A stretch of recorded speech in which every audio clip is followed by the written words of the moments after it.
Alright guys, another day and we are back for some more championship transfer rumours. Plenty to go through in today's video. Got some more managerial talk, done deals which we've gone through, and plenty more rumours to sink our teeth into as well. As always, let me know down below, how are you currently feeling about your club's business so far? But without any further ado, let's jump in. Starting out with Sheffield Wednesday, who have announced Xisco Munoz as their new manager. Really excited to see how this one goes. It sort of came out of left field. There was a little bit of talk previously about maybe Dean Smith being in line for the job, but in the end they've gone for Xisco. Now, he is a manager who we have seen in the Championship before. He had a short spell at Watford. Everything's considered, I think, did a good job at Watford. Came in at a part of the season when things had started to go a little bit stale for them under Vladimir Ivic. Led them to a good run of form in the back end of that season and ultimately saw them promoted in second place before things started to unravel a little bit in the Premier League. But I'm not quite sure what his natural managerial ability, what his level actually is, because comparing the situation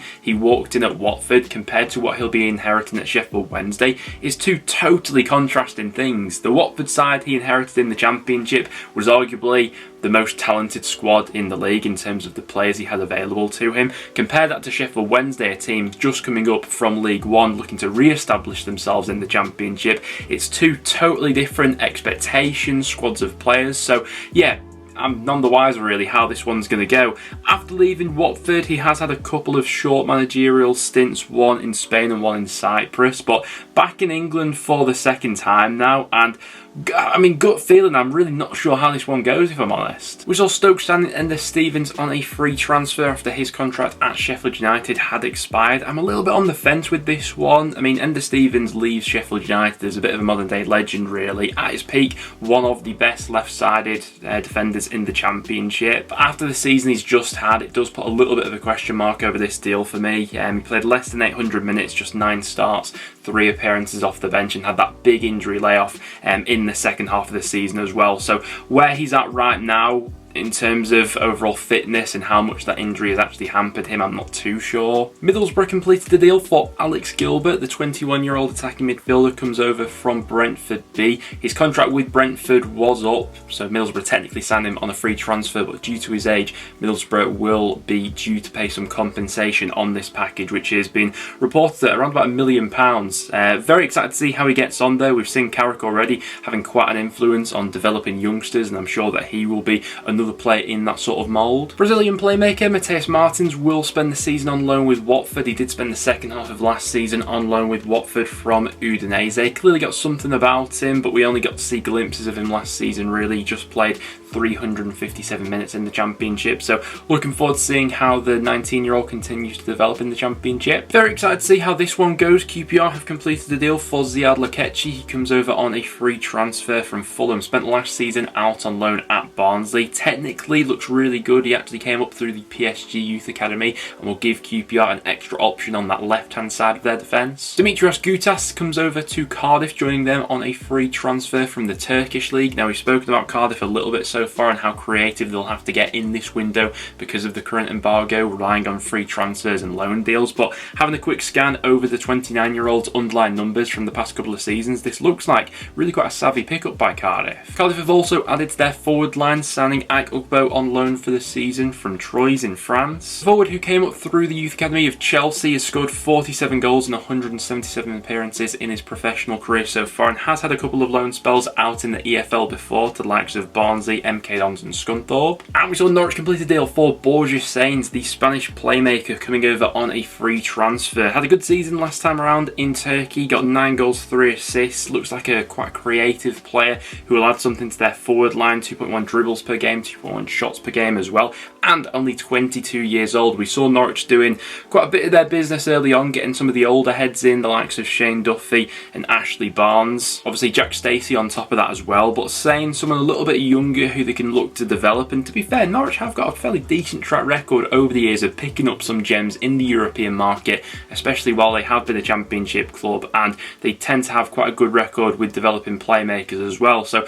very much looking forward to seeing how he gets on. But there are some of the done deals we've seen go through in the Championship over these past few days. Now without any further ado, let's hop into the rumours. It's no secret that Middlesbrough are after a striker this summer, and some interesting reports had emerged from Brazil linking them with a move for Yuri Alberto. The Brazilian forward who has actually been capped by Brazil. He's had a prolific career to date, mostly in Brazil so far, scoring 55 goals in 166 appearances, and did look like quite an ambitious move for Middlesbrough. However, the local press have since talked down this transfer rumour and said that he's not currently being considered by Middlesbrough. We also had some rumours picking up around Middlesbrough going in for a deal for Chris Willock, and I think that in terms of the profile of player Willock is and how I could see him fitting in at Borough, I think that would be quite a natural fit. However, despite the report that came out, once again the local press were quite quick to dampen this rumour and say that Willock isn't a target for Borough at this stage. Now, while a deal for Chris Willock won't be going through, it does seem as if Middlesbrough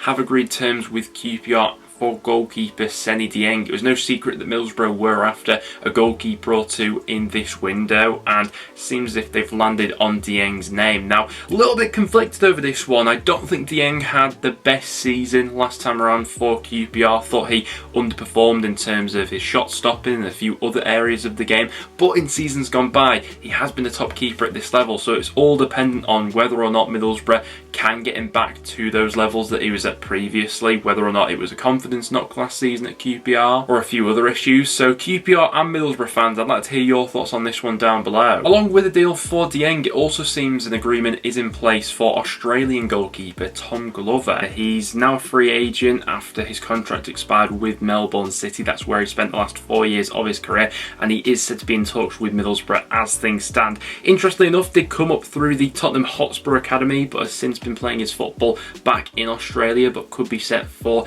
a return to the UK right now. And it seems as if the Middlesbrough scouts have been quite busy in looking into the Australian League, as Sammy Silvera is expected to complete a move over to Middlesbrough this week. A fee of around about £700,000 is currently being discussed. Now, Middlesbrough have fended off competition from the likes of Stoke and Plymouth, who are also interested in this deal. And it seems as if Riley McGreen might have played his magic behind the scenes in getting this deal done. And Middlesbrough aren't stopping there either, as they've also got a deal in place with Morgan Rogers to bring him over from Manchester City on a permanent basis. Now, we've seen Rogers a few times in the Championship before, obviously last season on loan with Blackpool in 13 starts, scored a goal and got an assist as well. Don't think that paints the full picture. I still think he's got areas of his game to work on, final product being one of them, but technical ability is absolutely there, and under a coach like Carrick and what he could potentially get out of a player like Rogers, very excited to see how that partnership sort of blossoms really. There's still a question for me over what his best position is as well, whether it's as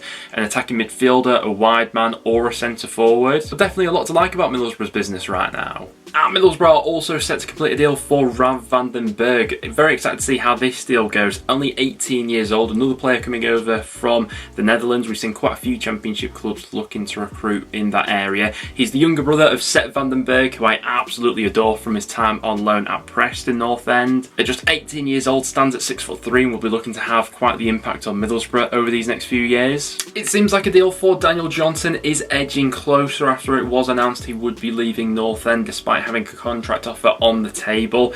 Honestly, I will really miss DJ at Preston. Don't get me wrong, had his ups and downs in his last few years at North End, but I think that Stoke will be getting a very good player. Definitely think he's better utilised as far up the pitch as possible. I think his best position is in that number 10 role. I think you lose something when you play him a little bit deeper. The deal probably has been held up by the fact that DJ has been on international duty with Jamaica recently, but as soon as that's over and he's back in the UK, I will expect that deal to Stoke to go through. Looks as if Manchester City youngster Cole Palmer will be made available for a loan deal. Now, there were some rumblings, I think back in January, that he could be made available for a loan deal. In the end, that didn't happen, but it does seem as if the next stage in his development could be to go out on loan. So any takers from the Championship, let me know down below. Now, a few weeks ago, it did seem as if Preston had left the race for Rangers winger Scott Wright after having a couple offers knocked back. It does seem as if we are still lingering in the background and interested in a potential deal. However, the winger has since been linked with a move to Saudi Arabia, more specifically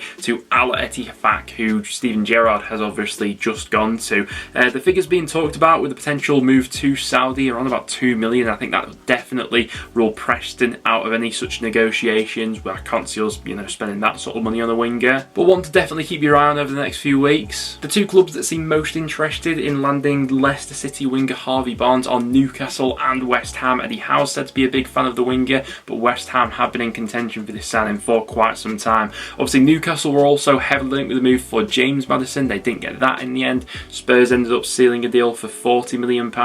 And the two probably most saleable assets from Leicester being Maddison and Barnes. We've already seen Maddison leave. I'd be amazed if Barnes is still there come the start of the season. This one really depends on how much money Leicester can get out of the deal. It does seem more than likely that Joel Piroe will leave Swansea this summer. The question is to where. We've seen Leicester and Southampton both being mentioned in contention for the Swansea City forward, while Everton have been the latest club to throw their hat in the ring for the Dutch attacker. Everton, who don't seemingly have that much to spend this summer, will look to bolster their forward line. It does seem as if Piroe is high up on their wanted list at the moment. Now, he's only got 1 year left to run on his deal at Swansea, and so how much money they are able to get for him will be interesting, particularly compared to maybe how much Coventry per se get for Gyökeres with 1 year left on his deal. Why it's interesting that Everton are interested in the move for Piroe is that Swansea themselves are interested in the move for Everton forward Ellis Sims. So could we see potentially a little bit of a swap deal involving both players going in the opposite direction?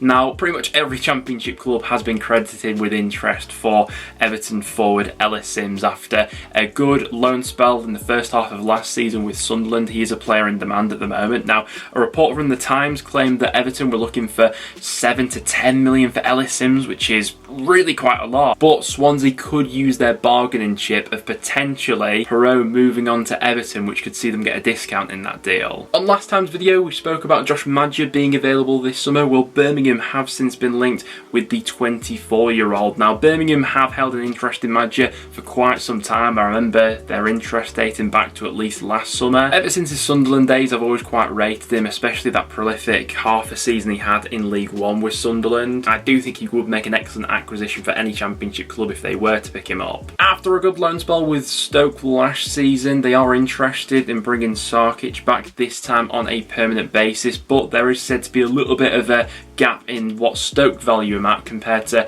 how Wolves currently rate him. Wolves said to rate the goalkeeper at around about the 2 million mark. Now, what makes this transfer even more interesting is that Millwall are also said to be sniffing around the goalkeeper. Millwall's goalkeeping situation right now is an interesting one. I don't think it was that long ago that both George Long and Bartosz Białkowski signed new deals with the club. Obviously, Long overtook Białkowski in the end to become Millwall's number one, but there have been a couple of shaky moments there, so it's interesting that they're currently looking at a few keepers. Junior Semedo is another player that Stoke do hold an interest in at the moment. Blackburn have also been linked with the 19-year-old in seasons gone by. The wing-back won the League 2 Young Player of the Season award last time around and is a hotly tipped prospect for the future, and this is the sort of recruitment that I could definitely get on board with Stoke being in for. After a successful loan spell with Coventry last season, they're keen on getting Luke McNally back for another season from Burnley, but Millwall are also said to be interested in the defender. Now, it is expected that Burnley will allow him to go out on loan again, especially after completing the signing of West Brom defender Dara O'Shea, which gives them another option at the back. A move to Millwall would be intriguing. They do have a very good track record with developing defenders especially, and I'm sure that's something that Burnley would take into consideration when considering which club to loan him out to. But guys, there we have it. That will now wrap it up for today's video. If you did go on to enjoy, make sure to leave a like and do get down below with any other rumours that you've seen going around in the Championship over these last few days. Apart from that, guys, thank you very much for watching, and I'll see you all in the next one.